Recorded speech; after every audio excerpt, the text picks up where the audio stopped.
The signal turned green, but the old woman didn't hurry. The bikers couldn't wait any longer.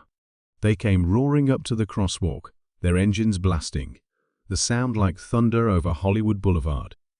They shouted at her loud, furious voices, creating a mess that echoed through the crowded streets. She didn't flinch. Hollywood, a place where dreams are born and crushed.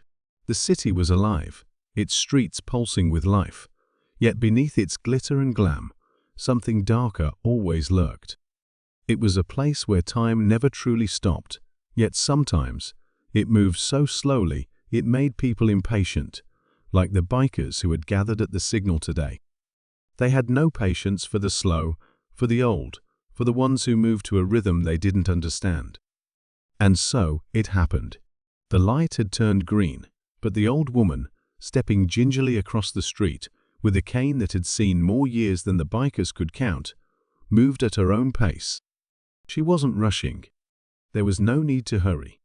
The world might have wanted her to, but the old lady had long since learned to live life on her own terms.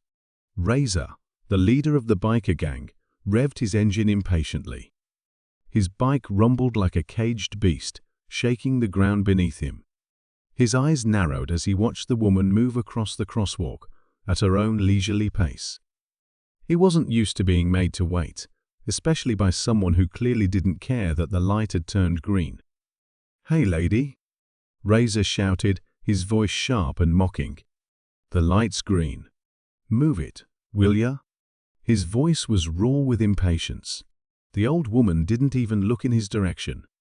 She wasn't bothered by his rude calls, the revving engines, or the noise of the city that had become a constant hum in her life. She had seen it all. The motorcycles, the fast cars, the people rushing around life, moving so fast it sometimes made you dizzy. She had long since learned that her path was hers to walk, no matter how many people tried to hurry her along. But they weren't done yet. Razor's eyes gleamed with growing annoyance. He glanced back at his gang, 4 more bikers, all of them younger, all of them full of energy and cocky pride. He could see them itching to make something happen. There was no way they were going to let this old woman stand in their way, no matter how calm or composed she seemed. "Hey?" I said, "MOVE." One of the younger bikers shouted, his voice dripping with disdain. "Are you trying to make a scene or something?" Still, the woman didn't speed up. She wasn't racing towards some invisible deadline. The world had never dictated her rhythm, and it never would.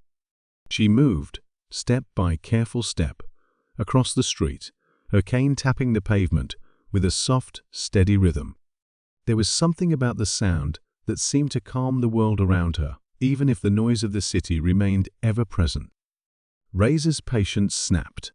He slammed his hand on the horn of his bike, a loud, furious sound that echoed through the intersection.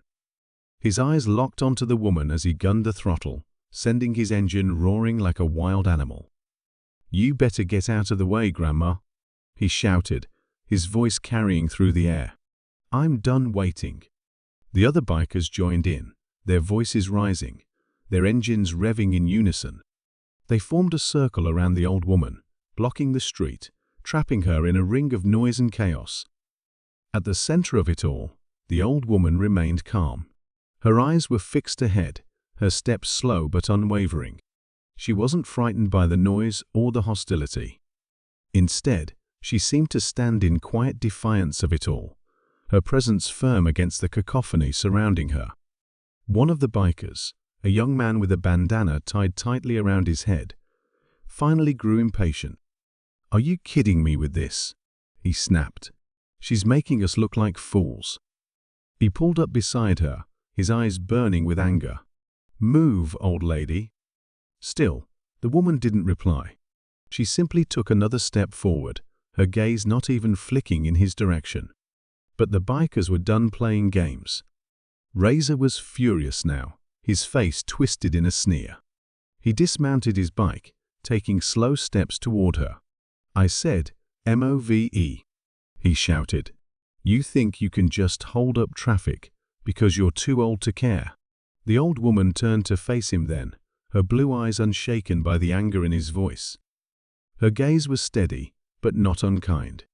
She didn't speak at first.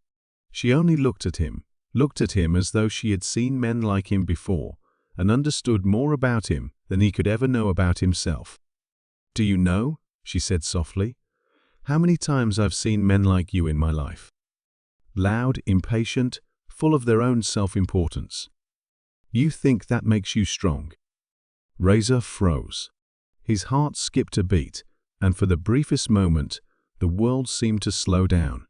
But his pride flared, and he shook it off with a laugh. "Oh, really?" he scoffed. "What do you know about strength? You're just some old woman holding up traffic." Her face softened slightly, though the calm strength in her eyes never wavered. She gave a small, knowing smile. "Strength isn't in how loud you can be, son. It's in knowing when to be quiet. It's in knowing when to stand still. It's in knowing when to walk away." Razor's eyes darkened. He didn't understand. He couldn't. The bikers around him shifted nervously, sensing something was off. They had come looking for a confrontation, but this woman, this frail old woman, wasn't acting how they expected. Instead of fighting back or begging for mercy, she was standing there, unyielding and quiet. He wasn't used to being ignored, and the more she remained calm, the more his temper flared. "Shut up," he growled, his hand shooting out to grab her cane. "You think you can teach me something? Let's see how well you stand without your little stick."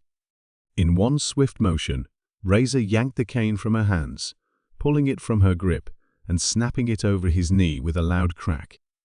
The sound of the break echoed in the silent air. The old woman's eyes flickered. The cane, her steady companion for years, was now in pieces at Razor's feet. Her heart skipped, but her face remained neutral, unshaken by the act of violence.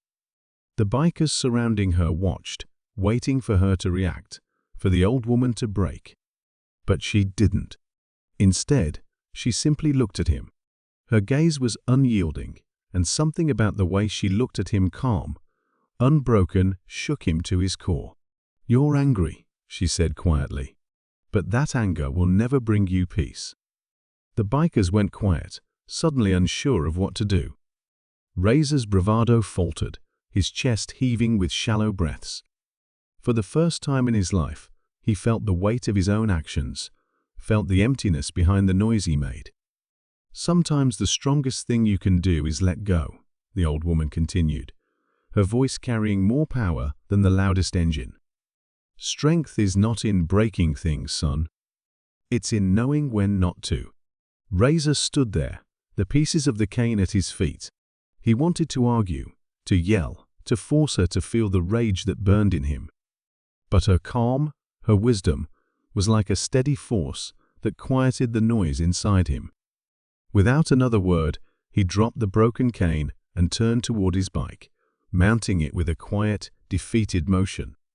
The rest of the gang followed, their engines starting up one by one, their roar now subdued. The old woman continued her walk, unhurried, as if nothing had happened. Her pace was steady, her back straight, her steps grounded in a quiet strength that none of the bikers could take from her.